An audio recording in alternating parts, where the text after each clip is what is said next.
The views expressed in this interview are those of the guest and are shared for educational and open-minded discussions.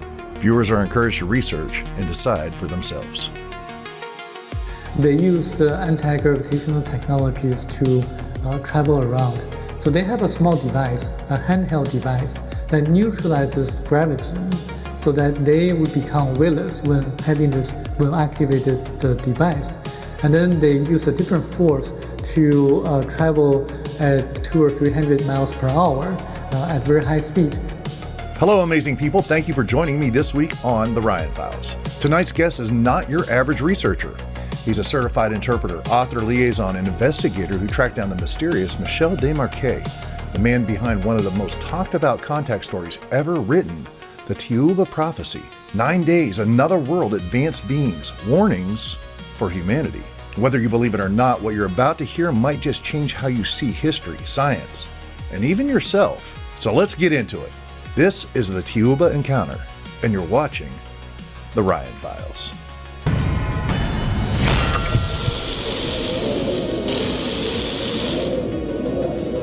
Ladies and gentlemen, thank you so much for joining me this week on The Ryan Files. Today's guest is Samuel Chong.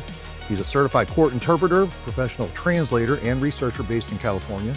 He personally tracked down the late Michel Desmarquet, author of the Thiaoouba Prophecy, and was instrumental in getting the book published in China, where it has become a bestseller, also in Taiwan, I believe.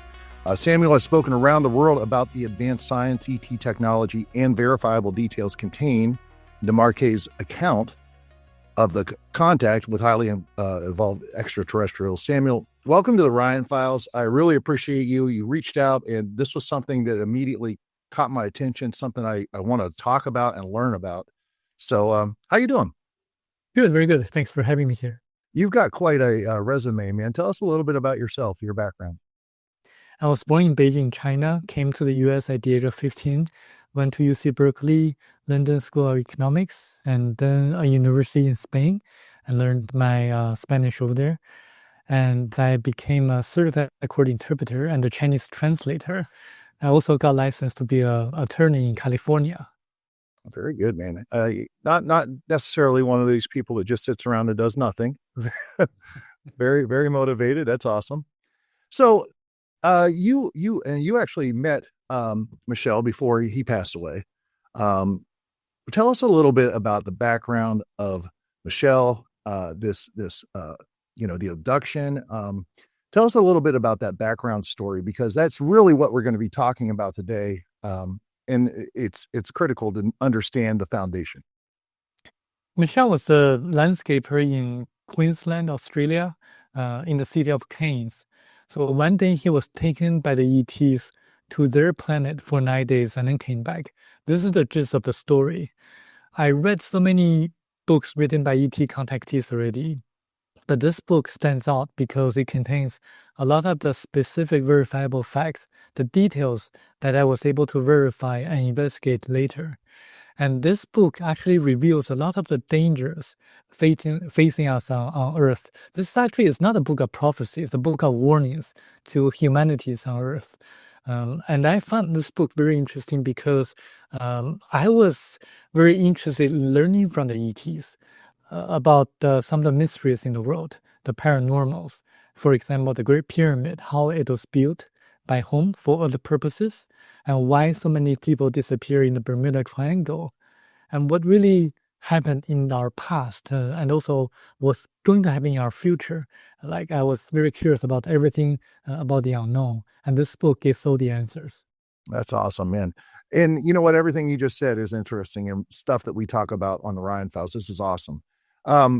Now, he said that he took, he was taken, you said 9 days, and it was taken to basically this Thiaoouba planet with the Thiaoubans. And you mentioned seeing technology and whatnot, and verifiable technology. What technology, I guess, and I don't want to get too far ahead because I want to talk about all the aspects of this. I want to talk about the technology. I want to talk about the abduction. I want to talk about the spiritual, if for lack of a better word, spiritual side of this. So, but before we get into all of that, like, let's first of all just talk about this abduction, man.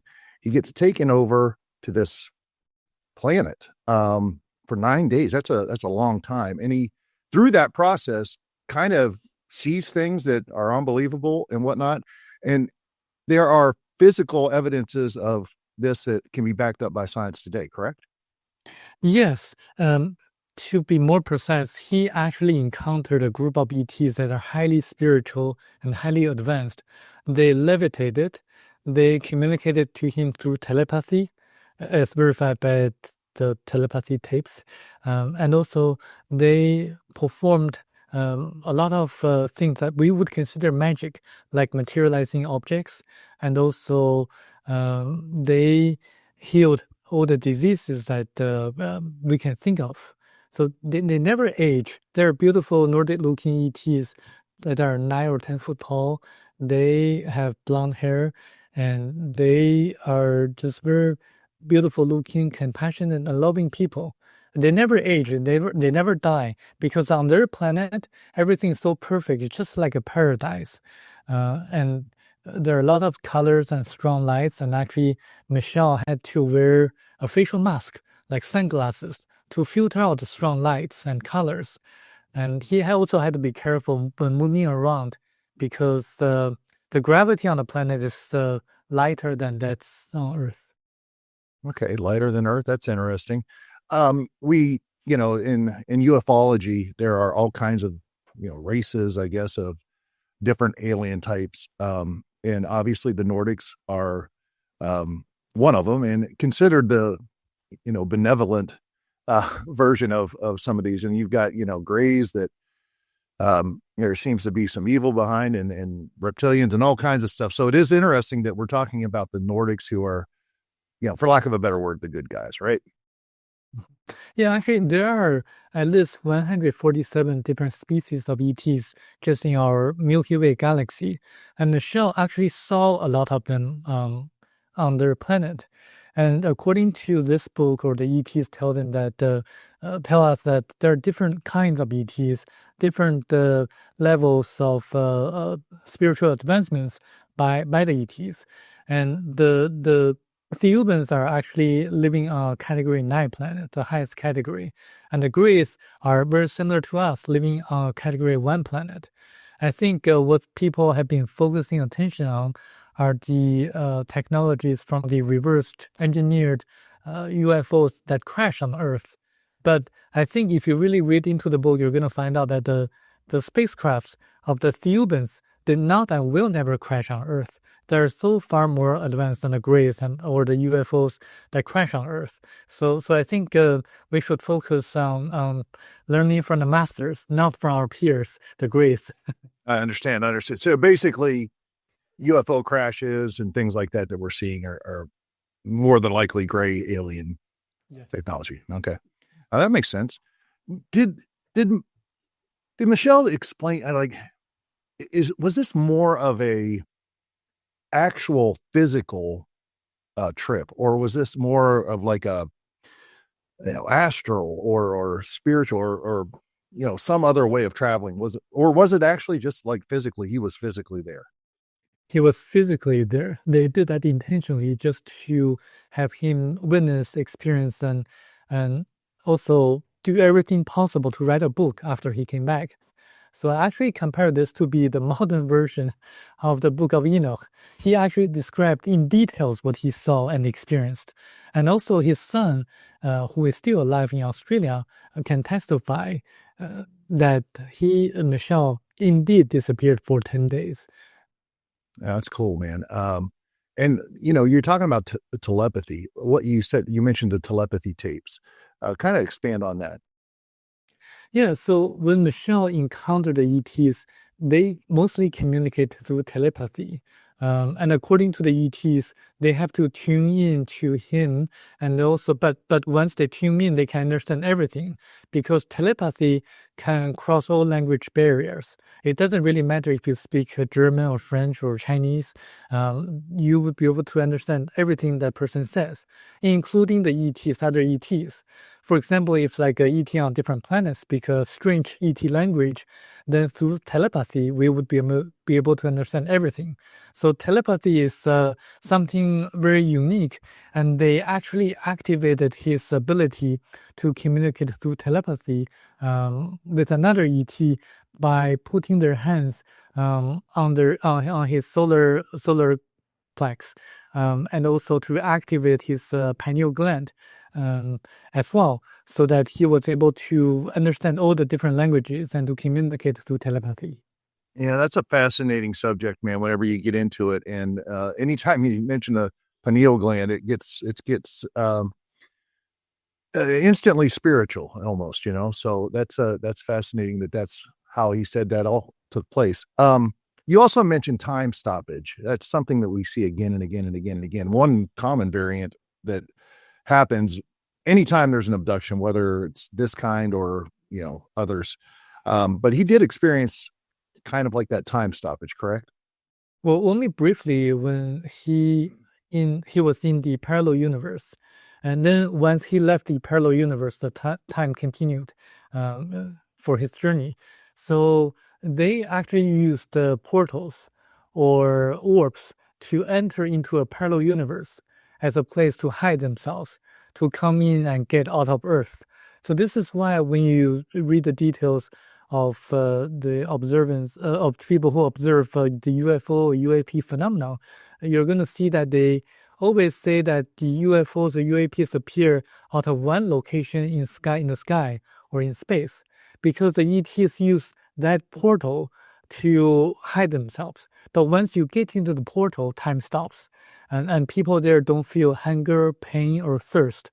This actually corroborates with some of the strange cases of David Paulides, the missing 411 cases in which people just vanish in the national parks in the U.S. What happens is that they get sucked into these portals or parallel universe. And then the portals are just like ribbons in space. They float around in space. Once you're sucked into that, unless you know how to get out, you're forever stuck there.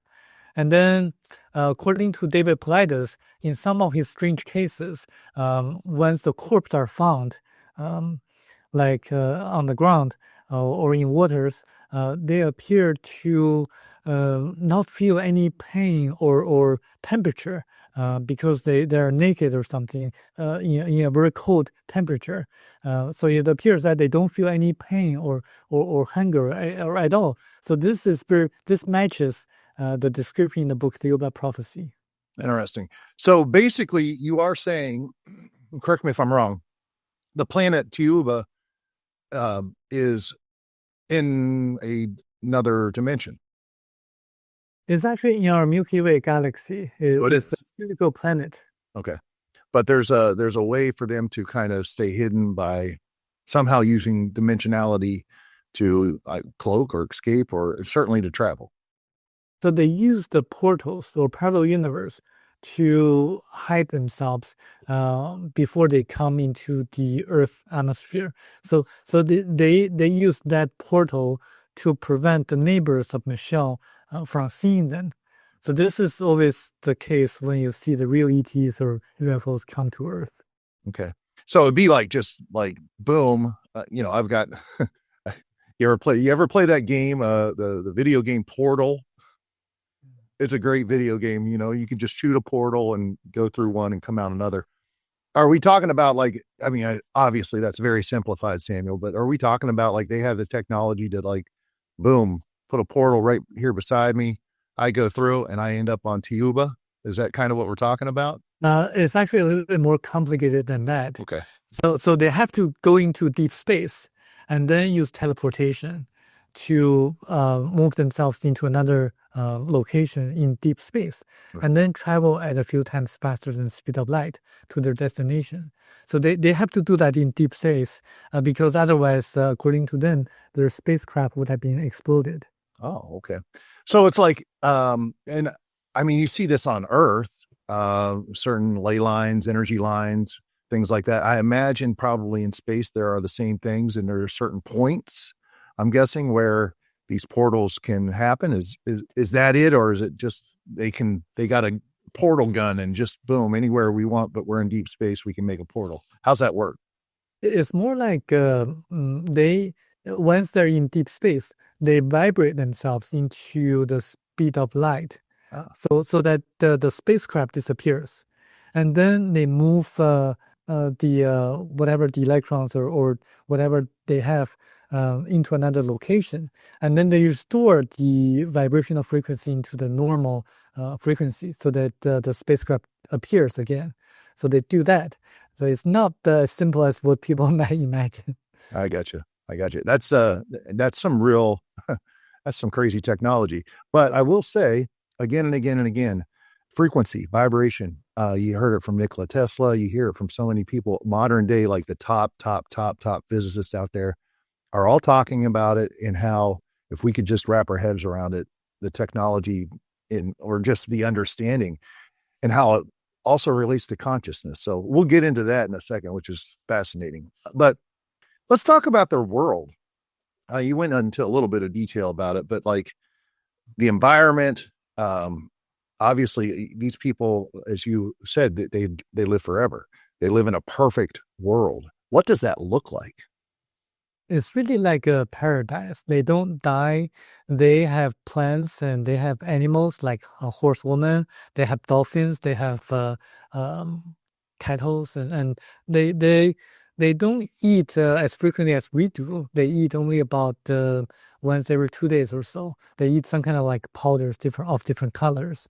They release the calories at different intervals so that they don't feel hungry at all for the 2-day period of time. They also eat manas as well. So according to them, the manas are actually very compactable space food that they used to carry when conducting intergalactic travels. And the manas are made of grains, different nutritious components, and it's tasteless, but tastes a little bit sweet, but mostly tasteless. It's whitish in color, and but it decomposes every 24 hours or so. So this is why they explained to Michel that it's very interesting once you get into the details of the book. Yeah, that's interesting too, because obviously that connects with the Bible and the manna in the Bible. Interesting. What about like, you mentioned the gravity's less there, but their energy supply. How, we obviously are just crazy. We're using, fossil fuels and whatnot. There's so many alternatives out there, but, energy generation is a big deal. And obviously if you're getting into a technical society, that's far advanced, I don't think that they're burning fossil fuels on Thiaoouba. So what are they using as far as energy generation? What is it, a different kind of technology? Or is it something that makes sense that we're just on the cusp of? Well, they definitely don't burn fossil fuels. They use anti-gravitational technologies to travel around. So they have a small device, a handheld device that neutralizes gravity so that they would become weightless when activated the device. And then they use a different force to travel at probably like 200 or 300 miles per hour at very high speed. And then they can form water, just having an electrical kind of vibrational frequency to combine oxygen and hydrogen atoms. And they can also split water as well. And they actually suggest us, people on Earth, to look into hydrogen engines. And remember, the book was published in 1983, and Michel had this encounter back in 1987. So that's way ahead of the invention of hydrogen engines. But they suggest that to look into using hydrogen as a clean source of energy on Earth. Yeah, that's very interesting. Hydrogen is allegedly, hydrogen is everywhere in the universe. It's in space, and even you go back to old Star Trek, they were using hydrogen as a fuel. Very interesting. What about their? You mentioned them carrying around a device that overcame gravity. What is that? So it is kind of like a pear-shaped device in which you can use your left hand or right hand to hold it. Remember, their size is much larger than Michel, people on Earth. So they actually specifically made a smaller device for Michel so that he could actually manipulate and press the buttons and to travel around. According to them, it's all caused by a kind of vibrational frequency that can neutralize gravity, and also to use a different force to have them move around according to the different buttons. That's funny. And it's, what's amazing about that, Samuel, is you get some of the top physicists out there and you ask them what gravity is, and they're like, we don't know. We don't really understand it. It's fascinating. Do you ever see the old pictures, Sumerian pictures of the Anunnaki? You also see it in Egypt, where these, gods or whatever are walking around and they're always carrying this thing. It kind of looks like a little purse, but they're always carrying it in their hand. Do you think there's any connection at all possibly to that being a similar thing? Yes, indeed. Actually, we had ancient civilizations in the past, such as Lemuria or Atlantis, and some of the technologies of Lemuria were passed down to the people on Atlantis. And then the Atlanticians, they had a lot of knowledge, and some of their technologies went to the people in Egypt and elsewhere. And then this is why you see a lot of huge stone structures in different regions of the world, such as Latin America or parts of Asia. Great Pyramid is actually one of the examples. So are the statues on Easter Island. They actually were able to utilize anti-gravitational technologies as well to move the huge stones around and to really align them perfectly according to their calculations. So the Great Pyramid, for example, was used as an energy center to concentrate cosmic and terrestrial energies. They were also able to cut the huge stones in a very precise manner using what they would call supersonic vibratory systems. And if you do research, you're going to realize that there are ultrasonic cutting tools that we use to cut certain materials.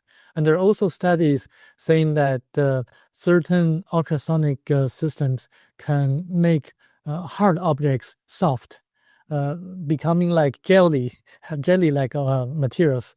So I think this is probably one of the ways they used to build the statues on Easter Island, and also to build the Great Pyramid of Egypt. See, that's fascinating, Samuel, because we get into have you ever traveled to Egypt or like even Peru and seen any of the megalithic ruins? Yes. Man, we can't move these rocks today. We can't build a pyramid today with all of our modern technology. We can't build it and be that precise. It's obvious that there is a technology that had to have been used. What you're talking about is just, it's kind of spot on, right? Number one, the cutting is, we're supposed to believe that the pyramids and all this stuff was, cut granite, hard on the Mohs scale, very high, very hard. We're supposed to believe it was cut with copper, very soft, copper chisels. And then we're supposed to believe that, they built ramps and, millions of slaves working, but they built this thing, allegedly, the pyramid, the Great Pyramid, in like 20 years or something, almost an impossible feat. But you're talking about technology that all of a sudden changes the game, right? That's a big, big deal. The question is, when did that happen? Well, the Great Pyramid of Egypt was built 17,000 years ago by a great learned person, a very wise person called Thoth, in which the Egyptians believed that he was a god, but actually he was a regular person being, a person who just had great knowledge. And he built the Great Pyramid of Egypt, according to this book, in 9 years' time. And he actually incorporated a lot of the knowledge of astrology and the star system. And according to the ETs, he believed that the civilization of Egypt at that time was highly spiritual and spiritually enough to build a Great Pyramid, so that the pharaohs sat in the king's chamber and then meditated and communicated with people on different planets. They also used the Great Pyramid to make rain, using a metal plate composed of copper and silver and other metals. So this is the function and the purpose that they built the Great Pyramid of Egypt. So it created rain, but basically it was just a big,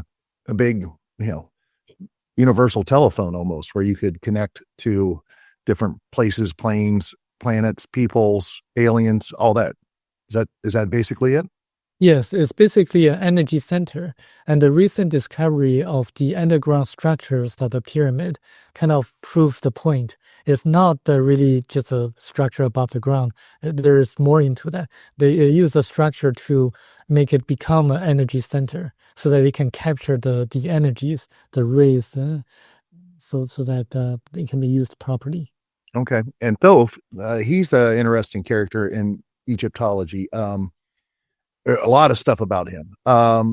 You're saying that he was a man, but he was guided or instructed by someone else. Was this possibly, Thiaoubans or another alien race? Or He actually was from Atlantis originally. okay, And he brought the technology and knowledge from Atlantis.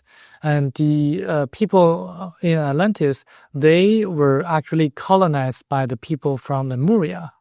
And it's the Lemurian civilization that had all these technologies. And actually, Michel went back to to when Lemuria was flourishing and had a successful civilization. He actually saw that they didn't have money. So everyone just took whatever they needed from the marketplace. No one took advantage of each other. And he saw how they behaved in the past because they took its astral body to the past. And they also behaved in a very civilized manner. And there were people who were from different continents, and they did not really allow their technologies to be learned by people on different continents, on the other continents. So this is why when the continent sank into the ocean almost overnight, a lot of the knowledge and technologies were lost. interesting. We're gonna drill down on Lemuria and some of those other places in a second. I do want to ask you a question.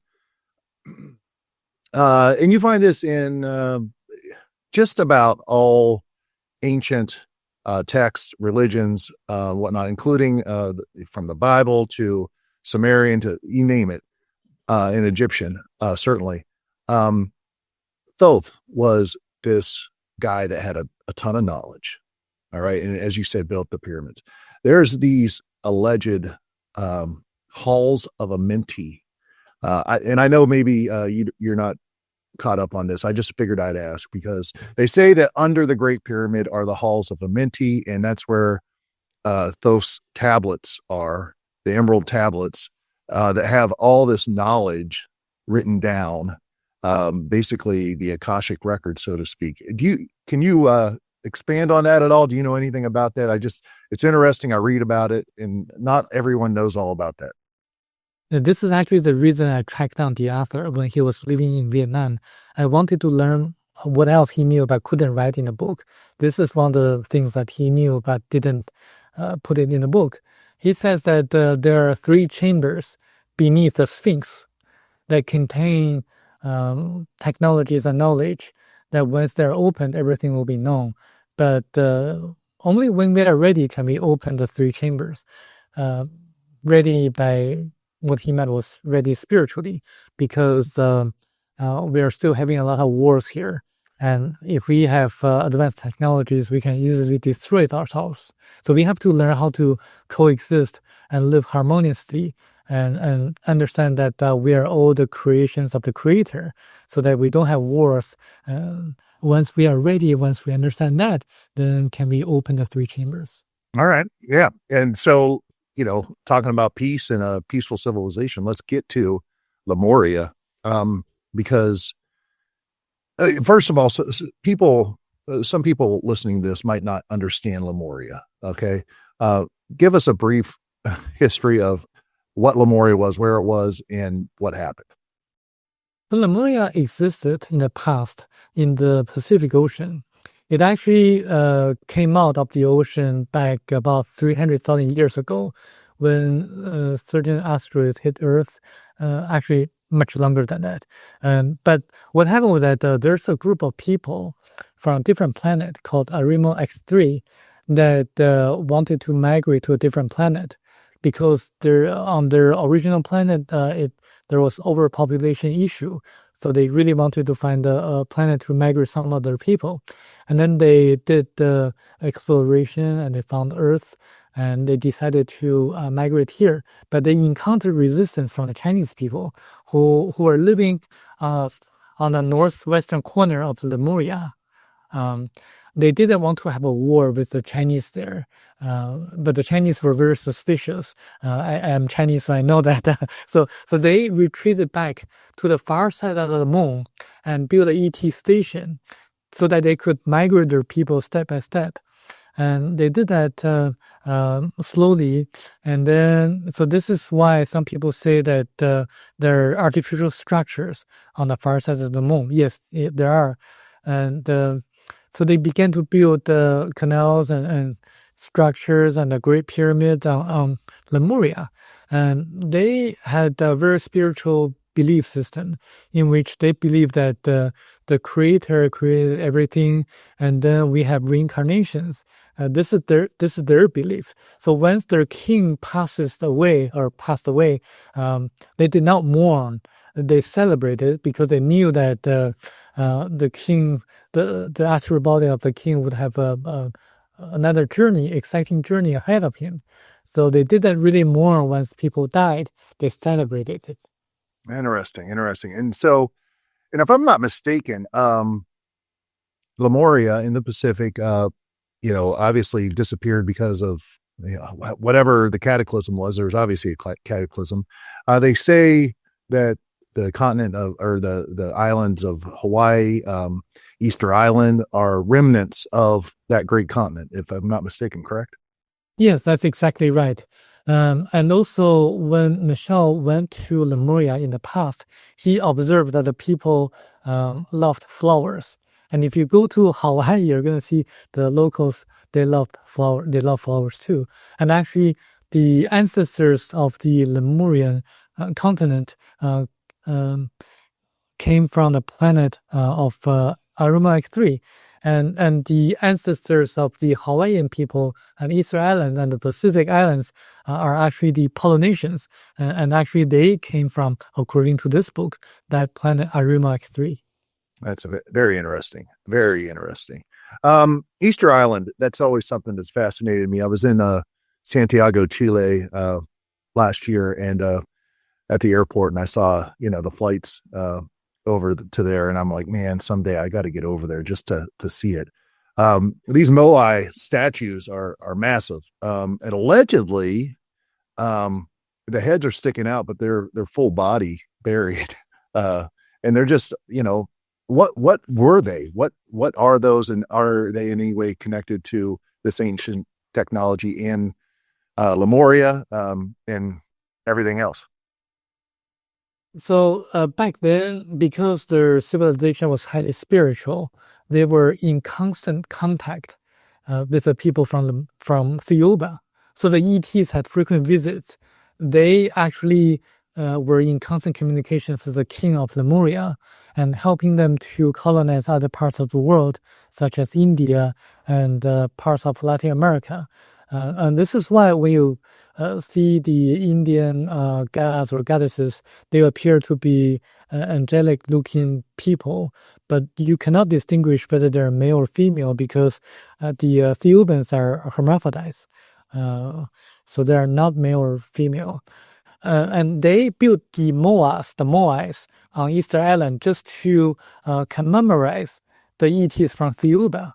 So they're actually stylized sculptures of the Thiaoubans. So what happened was that they had some quarries, these huge stones, and then they used their technologies to mold and to make such stylized sculptures. But before they were able to transport such sculptures, the Moas, to their capital, which is located in the northwestern corner of their entire continent, an earthquake struck. And actually, Michel Desmarquet saw what happened back then. And then, so they were not able to move all the sculptures or the stone structures to their capital, and then the entire continent sunk into the ocean, leaving a portion of the islands on like out of the surface. So most of the continent sunk in the ocean. Michel also saw they had lights powered by nuclear energy. So this is something you may find beneath the Sphinx. You may still find lights that are on. Interesting. And there are those images, the reliefs on certain walls in Egypt that certainly look like light bulbs. I'm just saying. Anyways, so they're traveling all over the world, kind of moving to India and Latin America and whatnot. And obviously there's great cultures and history that we know that have come out of those areas. Are they presenting themselves as gods at this point to these people, or are the people elevating them to gods because of the technology? The people were elevating them to gods because of their technology. They really didn't want to present themselves as gods because according to them, God, the creator, created everything, including the ETs, including the stars, the planets, animals, plants, people on Earth, and the ETs. So God, according to them, is a pure spirit, what they call the great ether. So when God created every one of us, it inserted the tiny portion of itself to each of our astral bodies. So we are part of the creator, and the creator is part of us. So this is what they say, that they want to encourage people to look inside for answers. For the kingdom of God is within you. So they want to encourage people to really be spiritual, pray or meditate, and be in constant communication with our higher self. And because through our higher self, we can communicate to God directly. Interesting. And you mentioned earlier the Bermuda Triangle. Obviously, anybody who's familiar with it, most people have heard of the Bermuda Triangle, but you're saying it is as a result of leftover technology or energy lines or whatnot that existed all the way back to this time. Well, the Bermuda Triangle is actually a natural phenomenon. There are other places on Earth that have similar events happening as in the Bermuda Triangle did or still does.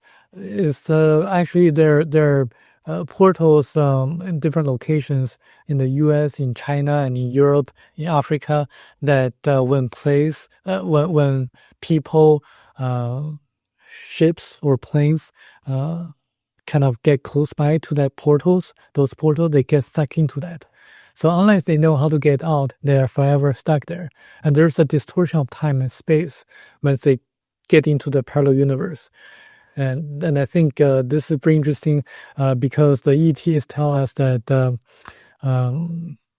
U.S. government was trying to develop a time machine. And once they were trying to cloak the ships, they discovered that there's a distortion of time and space in the Philadelphia experiment. Yeah. And the ETs actually tell us that when a planet is born, there's actually like a cocoon that rotates at 7 times the speed of light, recording everything that happens on planet. So when you match the vibrational frequencies of the cocoon, you can access the record, what some people would call the Akashic record. And with psychic practice, some people can do that psychically and see the past and probabilities of the future. And I think this book has very specific details on those. That was very interesting. Very interesting. What about, the Thiaoubans?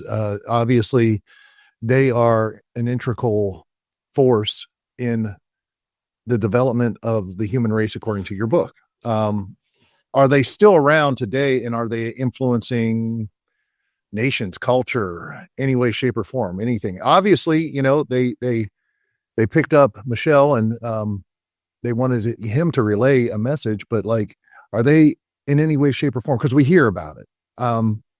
no one's coming out and like telling, hey, this is actually, here's the proof. But we hear about it all the time. We hear about this president signed a treaty with the Greys, and this country has technology from, whatever. We hear about it all the time. What impact is all of this having in the modern world, on modern governments? And do they all know this is really going on, and we just are kind of, left in the dark? Well, they intervene from time to time. They serve as our mentors or guides, trying to help us to grow spiritually. Sometimes they appear to be like gods or goddesses to some of the people on earth, and some other times they appear to be like other um, figures so that people can look up to and to believe the preachings or maybe the teachings of them. So they recently they intervened during World War II, according to this book, preventing Germany from being the first country to develop the atomic bomb. So I did some research on that. Germany was way ahead of the U.S. scientists in developing the atomic bomb. But Dr. Heisenberg, a German scientist, made a very stupid mistake, a miscalculation that someone at his caliber wouldn't have made that such a stupid mistake. And so the report was read by Hitler, believing that Germany didn't have enough the resources to make the bomb. So they gave out the plan. So that's why the U.S. scientists got ahead and then deployed the bomb in Japan, ending World War II much earlier than it would have been had the two bombs didn't get deployed over there. The ET sided with the U.S. government at that time, believing that the Americans were more sincere in protecting individual liberties. They say that otherwise, if they didn't do that, there would have been like 3 times more casualties if the war continued. Wow. That's the reason. That's very interesting. What about like modern day? Like you mentioned, the Thiaoubans are more of the spiritual side, more worried about, us, our soul, perhaps even. But there's other races, like you said, 130, whatever other alien races out there. Are they meddling with governments around the world, giving technology for, I don't know what, any of that going on? Well, it certainly could be the case because the Greece, when their spacecraft crashed, and the American scientists or we just reverse engineered and learned about their technologies. And the Greeks actually used a different kind of technology compared to the Thiaoubans. They operated their spacecraft using their mind biologically a lot of the times. This is very different from the technologies used by the Thiaoubans, far more advanced than the Greeks. And according to them, the other ETs come and visit us, but they just observe us and they don't intervene at all. It's not their role to intervene or to mess with our business. Only the Thiaoubans, they remember in the past some of the historical events that happened. They intervene from time to time. Sometimes they send messages to some of the leaders in dreams. Sometimes they intervene directly. For example, they had a lot of events that happened that are documented in the Bible. Oh, very interesting. Awesome. These guys, man, you lay out something really just fascinating here with this I don't know, race, I guess you call it. So advanced, and so, for lack of a better word, like I said before, kind of like the good guys, with technology that's awesome. I mean, you talk about blue light, using blue light for removing infection. You talk about 3D music frequencies for healing. These kind of sciences are kind of coming into our world. We're starting to begin to realize some of this stuff.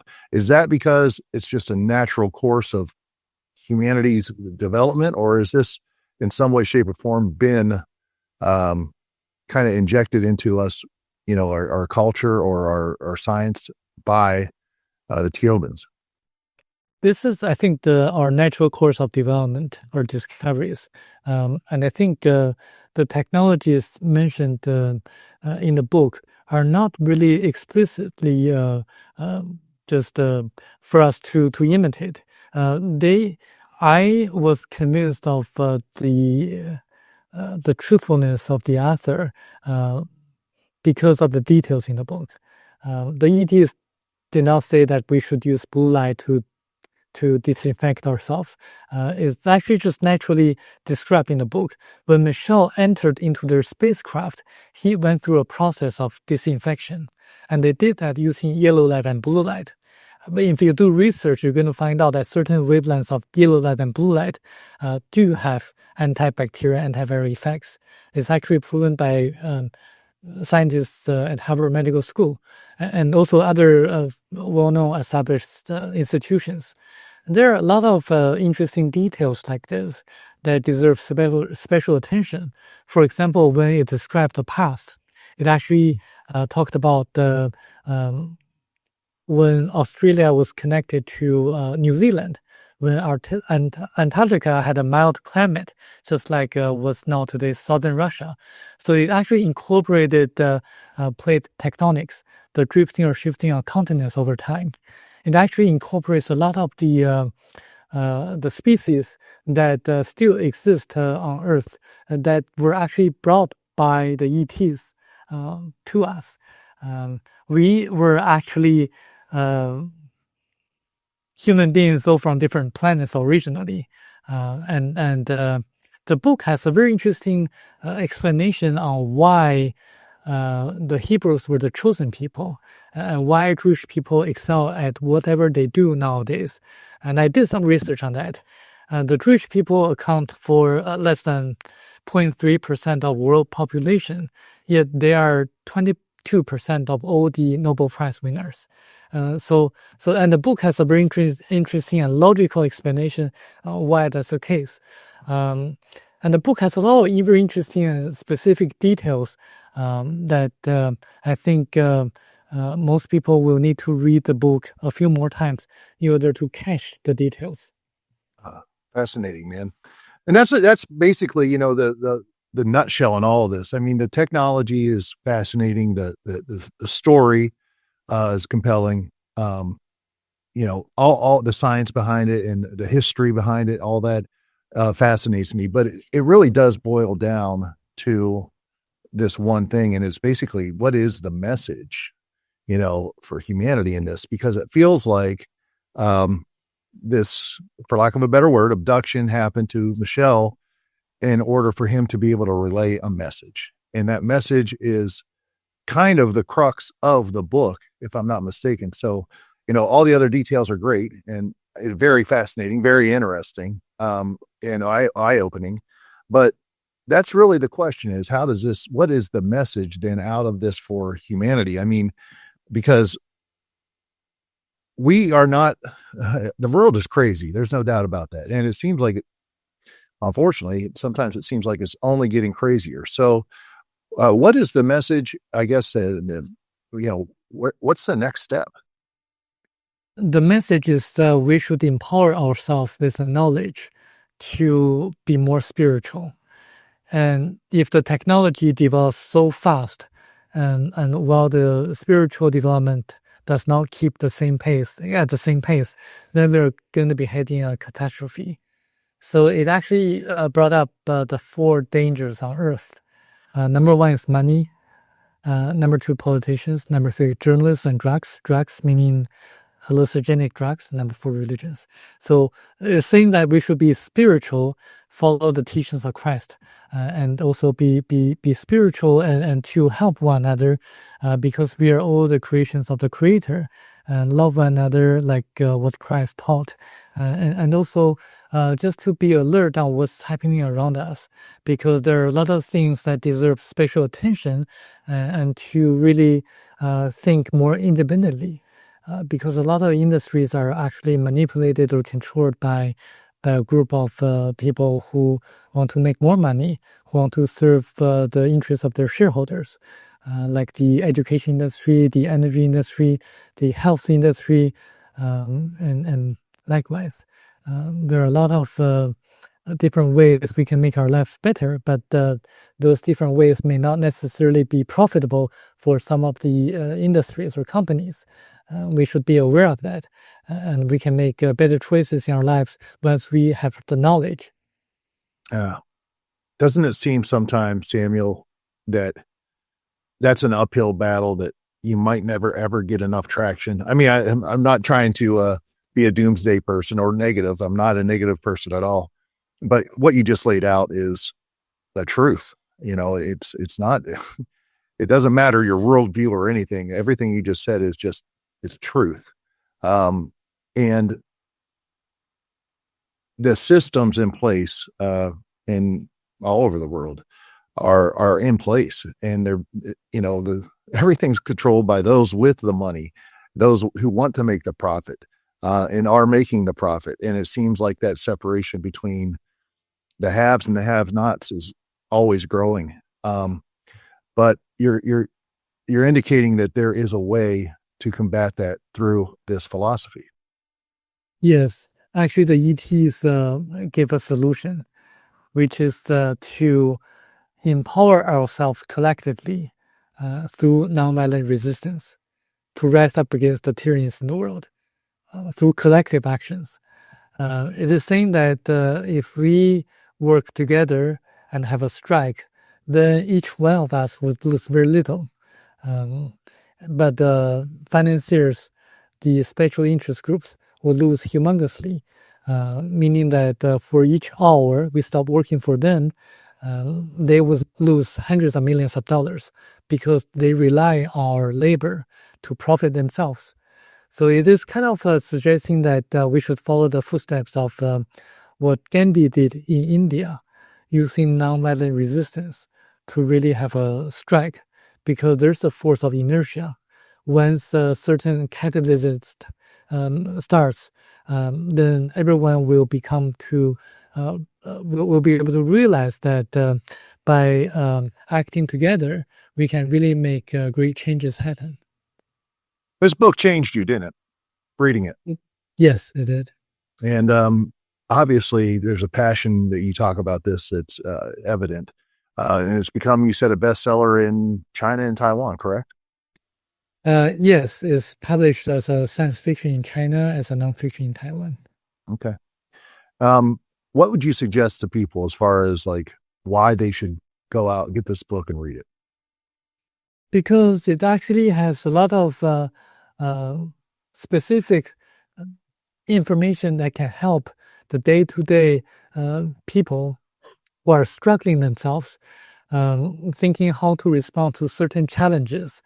This book tells us that we can respond correctly or appropriately by looking inside for answers, by praying, by having meditations, because if the solutions are good for our spiritual development, they'll be given to us during meditation, during prayers, or in dreams.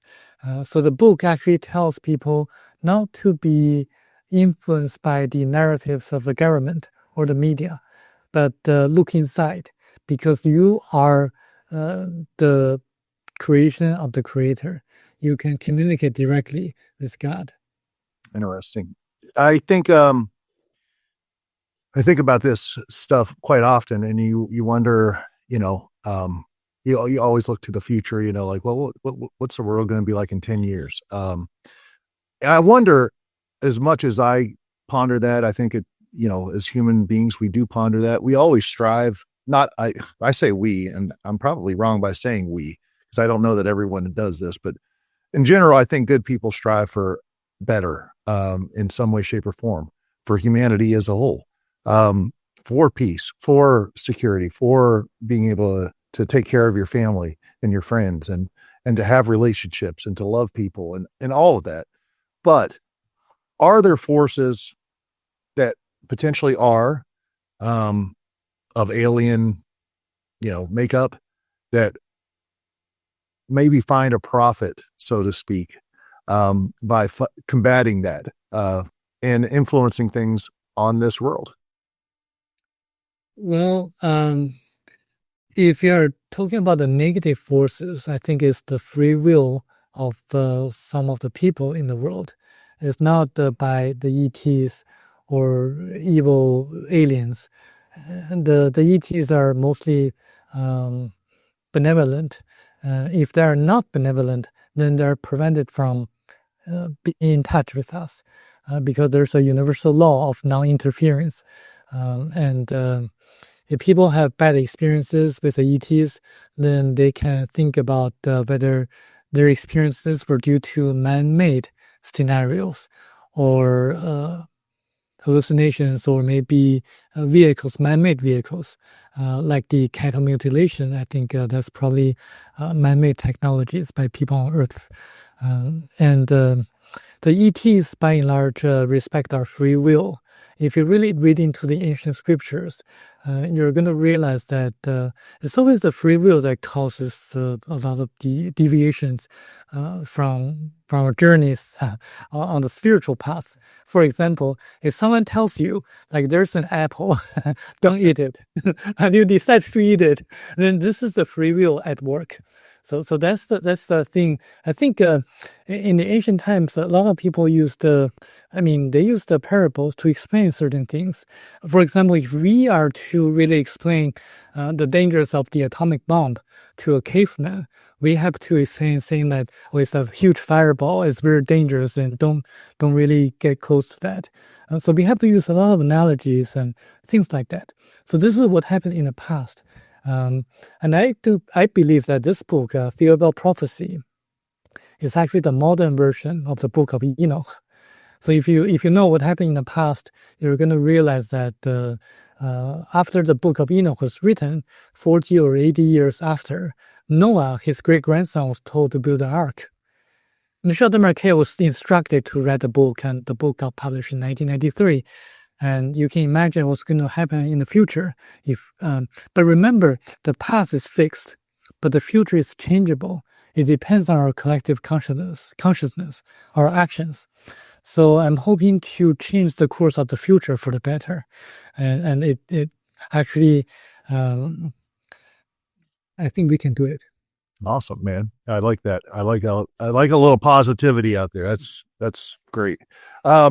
Anything else you want to add about the book and whatnot? We'll talk about how to get it, but is there anything that you wanted to add? There are a lot of things written in the book that can be really disruptive. Reading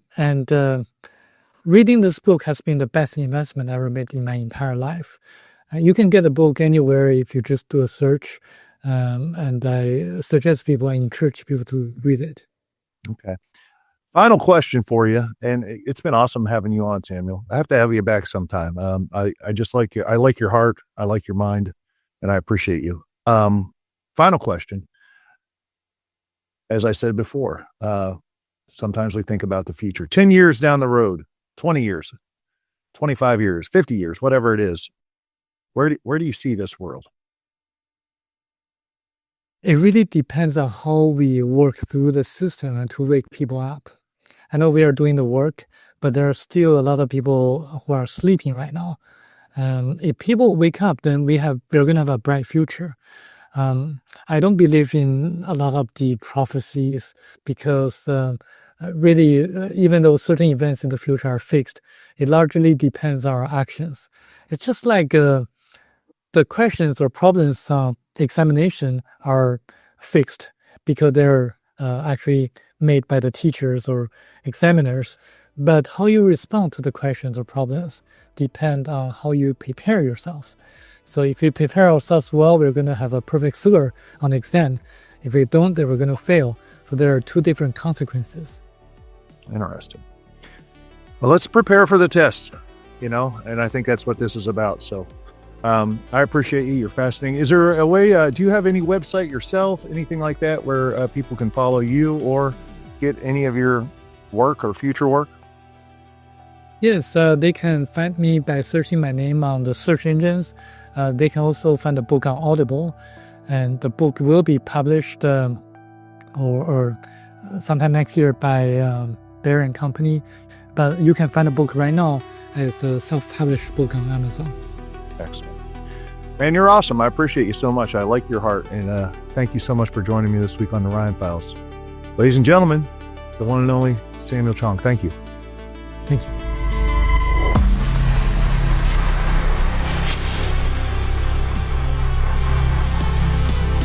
What an incredible conversation. My thanks to Samuel Chong for joining us tonight and sharing the story of the Thiaoouba Prophecy. Now, I'll be honest, Samuel and I don't see eye to eye on every philosophical or religious detail, but the journey he describes, the information Michel Desmarquet recorded, are absolutely fascinating. If you enjoyed this episode, make sure to subscribe, like, and share. And if you want to go even deeper, become a channel member right here on YouTube for exclusive emojis and early access. Want to support the mission at a higher level? Join our community of agents on Patreon at patreon.com/The Ryan Files.